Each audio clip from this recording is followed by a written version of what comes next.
que l'inspiration, comment elle vient? Genre, est-ce qu'il y a une formule magique Je sais, genre, on aspire tous à ça, tu vois. Mais est-ce qu'il y a une formule magique pour, justement, une formule magique qui serait catalyseur de cette créativité, à ton avis? Enfin, qu'est-ce que je te dis, moi, des fois? Moi, l'inspiration, je pense qu'elle vient quand t'as une idée en tête. Quelqu'un peut dire quelque chose, je trouve le haja, et quelque chose que tu dis me rappelle quelque chose, et hop, et là, je suis inspirée. Et donc, comment on peut définir cette On peut chose? demander Est-ce que cette chose que la personne a dit, tu la connais déjà?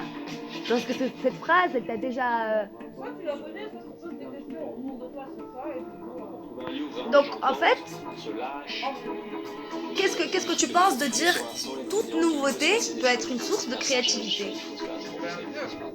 Ok, donc je suis d'accord avec ça et je paraphrase. Ah, faut qu'on enlève la musique en fait. On fait toujours la même erreur. Je vais l'enlever là.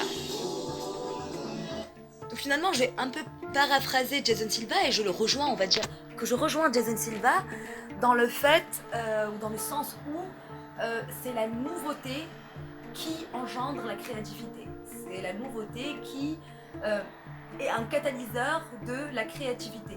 Quand je dis nouveauté, c'est que tu n'as pas besoin de sortir de chez toi. Ça veut dire que même si tu es dans une cellule de prison, je pense que juste le fait de se calmer, de se concentrer sur son corps, de se concentrer sur son inner space, comme le dit très bien Jason Silva.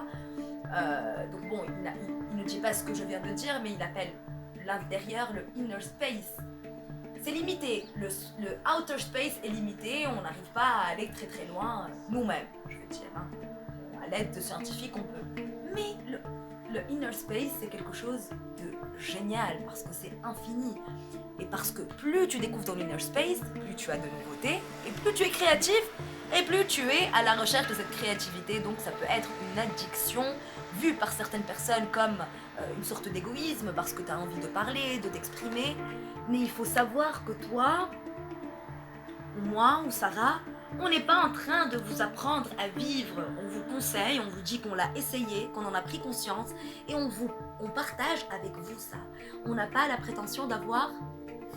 Sarah, la science infuse. Donc, ma copilote Sarah, elle peut continuer si ça te... Si ça Là, ça m'inspire pas grand chose, mais je certifie tout à fait ce que tu dis. Je suis tout à fait d'accord. D'accord. Avec ce que tu viens de dire, parce que c'est l'influence de ce qu'on vit, oui, ce qu'on a vécu et ce qu'on voit et ce qu'on entend influence nos idées, et ça est une source d'inspiration. Quand on ne connaît pas quelque chose, quand on ne sait pas, on n'a pas la certitude de la chose qu'on connaît. On connaît que, on va dire, 50% de la chose. Donc on se pose des questions, et se poser des questions, c'est une forme d'inspiration. Donc comment on appelle ça? Wonder. Le wonder, comme je t'ai dit. Créativité et ça donne le wonder. Alors qu'est-ce que je voulais dire aussi de très important, c'est que ça, la fakani. On disait quoi? Je n'ai moral. Ah oui, la nouveauté. Sauf que des fois, des choses qu'on connaît déjà, mais qu'on a vues dans un état en particulier, ou dans un mood en particulier, ou dans une nouveauté qui est venue dans notre vie, du coup on a été affecté, parce que quelque chose qui n'est pas nouvelle et qui vient dans notre vie, on n'est pas affecté. La routine, on n'en est pas affecté. Le fait d'aller tous les jours, de faire 2 heures de transport, on n'en est pas affecté après une semaine ou un mois. Mais quand on a un truc nouveau, on est affecté. Et donc on est dans un mood, donc on a une conscience altérée, on a une conscience baignée, on a une conscience imprégnée justement par cet effet ou par cet affect, comme appelle très bien Spinoza dans l'éthique, il appelle ça affect, c'est tout ce qui est sentiment, émotion qui peut te transformer. Et donc non, en fait, revoyez les films, relisez les livres, revoyez les vidéos. Si vous êtes amoureux, revoyez les vidéos. So we've all experienced that feeling when you're really connecting with somebody, right? You meet somebody new, they're really exciting, you find yourself hypnotized by their presence, you find them bewitching, and as you start to converse, as you start to share stories, you find that you come into this synchronized kind of element. You feel like you're connected, you feel like you're meshing, you feel like you're on the same vibe, like you're on the same frequency.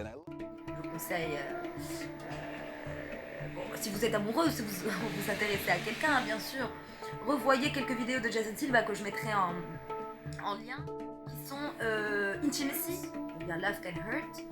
Et il a brain coupling aussi, quand tu es sur la même fréquence que quelqu'un. Let's become one thing. I mean, this is the goal. This is intimacy. This is what we so desperately want to articulate but often fail to do.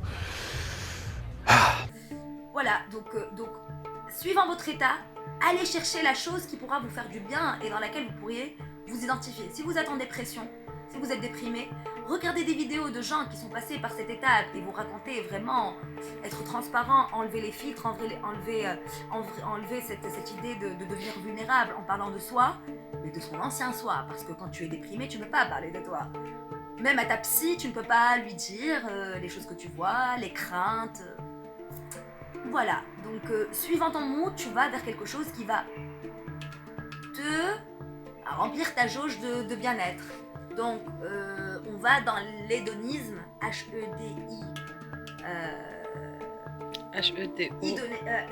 Hédonisme. Hédonisme, donc H-E-D-O-N-I-S-M-E. Hédonisme encouragé par un philosophe que j'adore français, qui est à la cinquantaine, qui s'appelle Michel Onfray, qui est génial et qui parle d'hédonisme.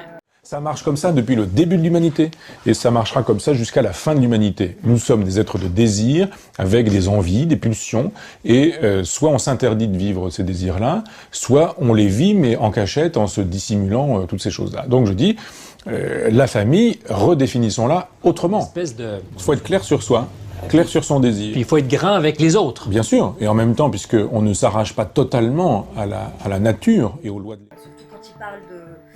Quand il a un livre qui s'appelle La contre-histoire de Sade, le marquis de Sade qui a inventé le sadisme, il parle de l'hédonisme où les gens pensent que Sade est un hédonisme. Est un hédoniste qui est toujours à la recherche du plaisir, sauf que la définition d'hédoniste est recherche du plaisir de soi et de l'autre. Regarde une vidéo qui t'encourage. Faites-le une fois, deux fois, trois fois, tous les jours et ça marchera, quoi. Veux-tu rajouter quelque chose, mon amour? Moi, je n'ai rien à rajouter à part suivez ses conseils, écoutez, lisez. Et on est d'accord avec Sarah, donc elle aussi c'est... Vraiment, écoutez ses conseils. Il faut lire. Lire, c'est vraiment quelque chose qui peut t'apprendre et te changer ta vie. Parce que c'est des pensées. La personne qui a écrit, comme Michel Onfray, quand il a écrit, quand tu écris quelque chose, c'est que c'est passé par ta tête et que tu l'as pensé et qu'elle est influencée par ton vécu. Il peut être différent du vécu que toi t'as eu ou que X ou Y a eu, mais tu peux te retrouver dans une situation similaire. Et ça, c'est comme un conseil, comme ton ami te conseille, te dit ne fais pas ci, ne fais pas ça, parce que si tu fais ça, tu auras ça. Eh ben, lisez, comme ça vous apprenez et vous pouvez anticiper les choses. Vivre un exemple tout bête, chez nous les filles. Vivre quelque chose de une relation de couple ou une relation amoureuse ou même rencontrer quelqu'un. Vous pouvez rencontrer quelqu'un et vivre quelque chose de magnifique et ensuite ne plus comprendre où est-ce qu'on est, ne pas savoir, être perdu. Et ça justement, des gens ont vécu cette même situation et lire vous permet d'anticiper et de voir comment réagir, d'anticiper la réaction. Donc c'est très très très très important au moins de prendre connaissance des pensées des autres, même si vous laissez ça d'un côté, ça vous sert à rien, c'est pas grave, mais un jour ça sortira, le moment voulu ça sortira, et ce moment-là vous allez dire oui, en fait j'ai bien fait de lire. Voilà ce que j'avais à dire. J'étais peut-être un peu confuse dans ce que j'ai dit, Je trouve pas. Mais voilà. C'est un exemple parmi beaucoup.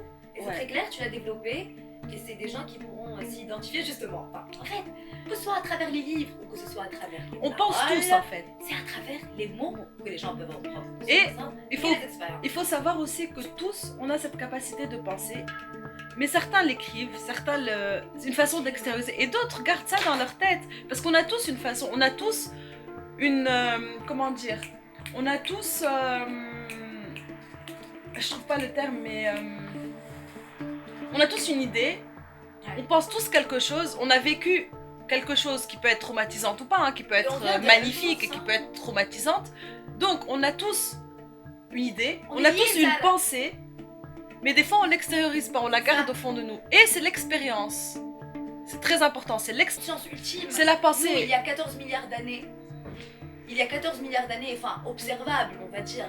Normalement, c'est 14 milliards d'années-lumière, donc c'est une distance, c'est observable. Bref, il y a longtemps, des milliards d'années, on était avant le Big Bang, on était une seule et même quantité.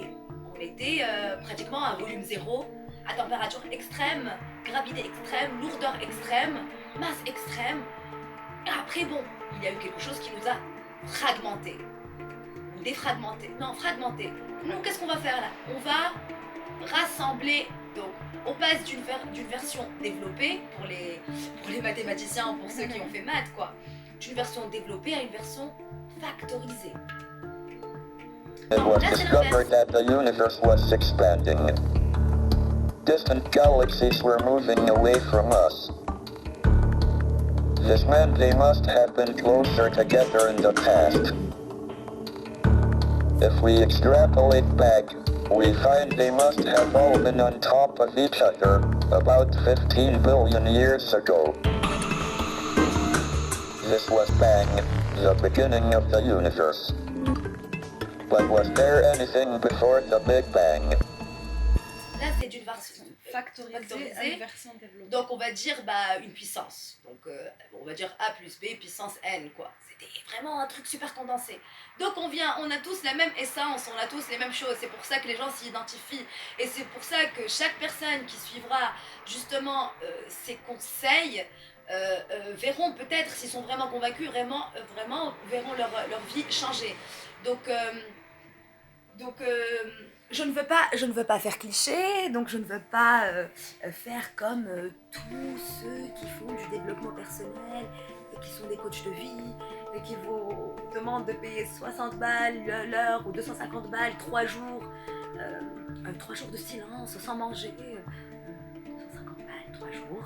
Les gens payent ça et pour nous apprendre à vivre. Non, faites des vidéos comme ça. Ok, si je les mets sur YouTube, si je peux un petit peu gagner d'argent, pourquoi pas, mais non, je vais pas vous faire payer, je vais pas vous faire payer, normalement personne ne devrait vous faire payer, peut-être un peu, mais pour les gens qui sont nécessiteux, non, c'est un message que tout le monde doit savoir, donc, je peux pas jouer les gourous, autre chose, essayez, soyez convaincus, et je rappelle, essayez quoi? La nouveauté, essayez de réfléchir, et soyez sûr que vous-même, en prenant conscience de ça, vous pourrez parler comme moi, ou mieux que moi.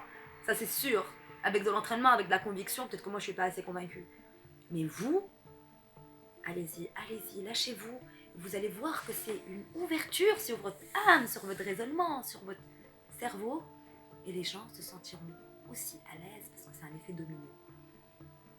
Boule de neige, à l'aise aussi pour s'exprimer. Je vous kiss, je vous love, et suivez la chaîne Thoughtsvor. Donc j'explique juste Thoughtsvor, c'est comme carnivore. Mais je mange les pensées, je produis les pensées, ou j'exploite les pensées, on va dire, je les exploite. Donc Thoughtsvor et aussi le duo HS. Bisous. Au revoir.